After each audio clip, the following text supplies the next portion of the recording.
Alright, it is FrOzenSwipe here, bringing you a game of Teen Objective on Airstrip, I think this map is called.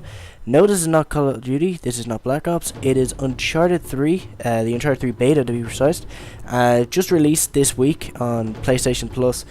The only bad thing about this is there's only 2 maps, and that can get kind of repetitive, so I do recommend that you kind of experiment with different game types, just dial around, just see what this game has to offer, because it has a lot to offer. I recommend if you just want to jump in and have fun, definitely recommend Team Objective, as you don't really know the maps, you don't know where all the power weapons are, you don't know where to go. And there's if there's an objective to go to, at least you can get points just by capturing objectives instead of going out of your way to kill people. Also, TDM is okay, but it's just kind of too slow paced for me. There's no radar, so it makes it really hard to find people, and considering you're only going to level up and get points by getting kills, not being able to find people does make it kind of annoying. So I haven't really played free-for-all or hardcore. Hardcore, all I know from it is that there's no boosters and there's no kill streaks. I don't know if there's like increased bullet damage or anything like it is in Call of Duty, but I think it's more like bare bones than it is hardcore. But anyway, there's also a co-op mode, which I think which was pretty cool. When I first got the game though, it kind of changed. Like when I first downloaded this, I had a survival mode, which is kind of like a horde mode. It was pretty much 4 people against waves of non-playable characters, and pretty much you kind of had to like survive the horde, but you'd have different objectives for each round. So you may have to like hold down an area, or you have to kill all of the enemies on the map, or you may have to like try and survive a certain time limit, or put a treasure in a treasure chest or something like that. So that was good, that was interesting. But now it's kind of changed to something else. Basically, it takes the 4-player lobby, it splits it in 2, and so you have 2 teams of 2 people. Right, one team will spawn in as the good guys. Now what the good guys have to do, they got to go ahead and take all of the treasures that are just kind of lying around the map and drag them over to treasure chests in the map, and basically put them there. Each time they put a treasure in the treasure chest, they get a point. However, the other team are the bad guys, and they spawn in with like an army of non-playable characters, and they've got to try and stop them. And then once the time limit's over, they switch sides, and the good guys become the bad guys, and pretty much whichever team can get the most points will win. So yeah, don't let my capture card fool you.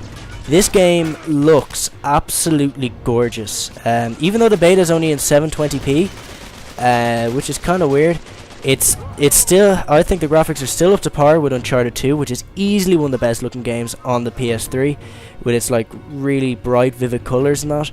It was just a gorgeous game to look at, especially if you had a HDMI cable and a HD TV. It was just beautiful to look at. This game does not disappoint. Even though it's only a beta, the graphics are still amazing in this. I definitely recommend you go ahead and look up some like HD gameplay. I only have a standard definition capture card, so you kind of gotta excuse like these borders and that. But it's still a really good looking game, and it doesn't play out like Call of Duty. It plays more like, I'd like to think of it as Gears of War, even though anyone who possibly be playing this game has never played Gears of War, because that's an Xbox exclusive game. I've only played that in like my friend's house. So, but pretty much how they are similar is that, well, first of all, it's in third person. They have people in this game have a lot of health, so it takes a lot of bullets to kill people. And what else? There's also a cover system, so you can duck behind cover. One way it does differ though is that, as well as trying to dominate the map horizontally, there's a lot of vertical levels, and you can reach these by climbing, which anyone who's played any Uncharted game before, either Uncharted 1 or Uncharted 2, knows how this works. There a lot of puzzle elements in the first 2 games worked on this idea of climbing, and they brought this into the multiplayer, which is what I really like. They did this in Uncharted 2 as well, so that's pretty cool as well. There are also custom classes, however. it's been a while since I've played Gears of War 3, so I'm not sure if there are custom classes in that game, but there are in this game. Pretty much you've got, you know, your primary. All I've got here is an AK-47. You have weapon mods, which are essentially attachments. I'm using the extended mag attachment, or, you know, the clip capacity attachment. I'm not sure exactly what it's called in this game. And also, you also have 2 boosters. Personally, I'd recommend the Power Hunter booster, because that shows you where all of the power weapons are, and especially, you know, if you're just getting used to the game, you don't know all the maps, you need, you know, you could very easily walk past like a power weapon. These power weapons consist of a rocket launcher, a shotgun, which is actually the SPAS. There's also a grenade launcher and a bolt action sniper rifle. And the bolt action sniper rifle is pretty fun to use, even though like it takes forever to reload. I'm sure there are also a few other secondaries that you can pick up. There's like a shotgun pistol kind of thing. I forget the name of that. And there's also like a revolver as well, which is like a 1-shot kill, I think, or maybe a 2-shot. So that will help you pick out those. I definitely recommend the AK, because, you know, people have so much health. This is the only full auto gun in the game. Well, no, sorry, it's the full auto gun you get as a default in the game, so I definitely recommend you use that. If you're more experienced, by all means, go ahead. There's also there's a sniper rifle there, which is semi-auto. It's called the Dragon sniper rifle. It's pretty much a Dragunov. And actually, what you can see me use here is a kill streak. Well, the equivalent of kill streaks in this game. You've got to attain a certain amount of medals before you get a kickback. Yes, you can see I've got a medal there. You get it for doing, you know, particular like small challenges. Like, you know, they have medals in Black Ops as well, like, you know, Avenger, Payback, and Headshot, those kind of things. So you have to get a certain amount of medals before you can activate your kickback. I was talking about the weapons there. There's also a 3-burst weapon. I think it's called like the G-Maul or something like that. I'm probably completely wrong, but it doesn't really matter. It's a 3-burst weapon. It's meant to be for accuracy. So, you know, if you're good at the game, you know, you can use that. But if you're just starting off, I definitely recommend the AK. I'm not really, apart from that Power Hunter one. One thing I don't like about this game though is that it takes a while to upgrade. I mean, I'm only on like level 6, and I've put a good at least 2 solid hours playing this game. Although I have also played a bit on my brother's account as well. But I mean, it does take a while to go up, and you know, it's a beta. I want to see what this game has to offer.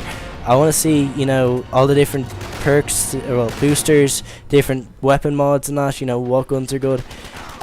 So it's kind of disappointing, because, you know, it's only for another week, and I probably won't get up to like the maximum level by that time, so I won't be able to see everything, which is kind of frustrating.